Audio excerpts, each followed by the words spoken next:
Bonjour, dans cette vidéo je vais vous montrer comment faire pour pouvoir ajouter des jeux sur la Chromebox d'en ajouter après par la suite sur un disque dur externe. Donc la première chose c'est d'avoir un disque dur externe, une clé USB ou une carte SD formatée en exFAT. Ensuite on la branche et on va aller dans menu, on va aller dans paramètres système et dans stockage, donc la rubrique stockage ici, sauvegarder les données utilisateurs. Donc il faut bien que le disque dur soit formaté en exFAT.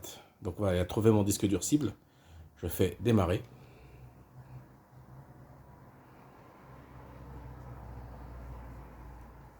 Voilà, là donc il va me sauvegarder toutes les données. Voilà, je vais mettre pause comme ça, on va aller directement après dans le résultat. Mais voilà, ça peut prendre un certain temps, hein. Faut être patient, le temps que ça sauvegarde toutes les données. Voilà, donc quand il a terminé, parfois il y a une erreur, hein, qui va vous dire une erreur, mais en fait il faudra après redémarrer donc la console. Mais avant, je l'ai fait en fait, je vais vous montrer. Il faut aller dans paramètres système et ici, quand on a vu la stockage, il faut mettre premier disque externe. Vous voyez, il était en interne. Donc il ne faut pas mettre PNY parce que si vous démarrez sans le disque dur, ça va planter. Là en fait on a le choix de pouvoir démarrer soit en interne si on n'a pas branché le disque. Et si on a branché le disque, il démarre sur le disque dur externe. Une fois qu'on a fait ça, donc on fait Start, quitter, redémarrer. Et là maintenant, la console va démarrer sur le disque externe. Et donc là, dorénavant, tous les jeux se lanceront à partir du disque dur externe.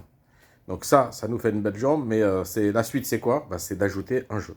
Et c'est ce qu'on va faire là tout de suite. Donc là j'attends juste que ça finisse de démarrer. Donc vous allez pouvoir constater qu'il n'y a pas de jeu PS2. On va rajouter Virtua Fighter. Alors que là, il n'y a que des jeux d'arcade. Ça c'est le pack arcade. Il y a 800 jeux d'arcade. Là, j'ai trié les jeux verticaux, Atomic Wave, Capcom CPS 1, 2, 3, les MAME, Naomi et Neo Geo.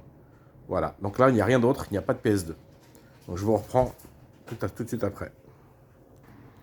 Voilà, donc j'ai téléchargé Virtua Fighter 10e anniversaire. Donc je vais le prendre, je vais faire un copier et je vais aller donc dans PNY, vous voyez, il est là. Je clique dessus et là, donc j'ai le dossier Batocera. Je double-clique et là, c'est plus facile maintenant. J'ai juste à faire ROM. Et je vais ensuite aller dans PS2. Donc je vais directement à la lettre P. PS2. Voilà. Et là, donc, vous voyez, ROM PS2. Batocera ROM PS2. Et là, donc, je vais coller. Tout simplement. Voilà. Je vous reprends sur la TV. Voilà, j'ai réallumé donc la console. Et là, donc, on voit que la PS2 est apparue. Tout à l'heure, elle n'y était pas. Donc, parce qu'en fait, on a mis forcément Virtua Fighter. Et là, donc, on peut le lancer. Attention, le système a un BIOS manquant. Ah oui, sur cette console, j'avais pas mis le BIOS, mais sur la version console plus, il y est. Voilà comment on fait.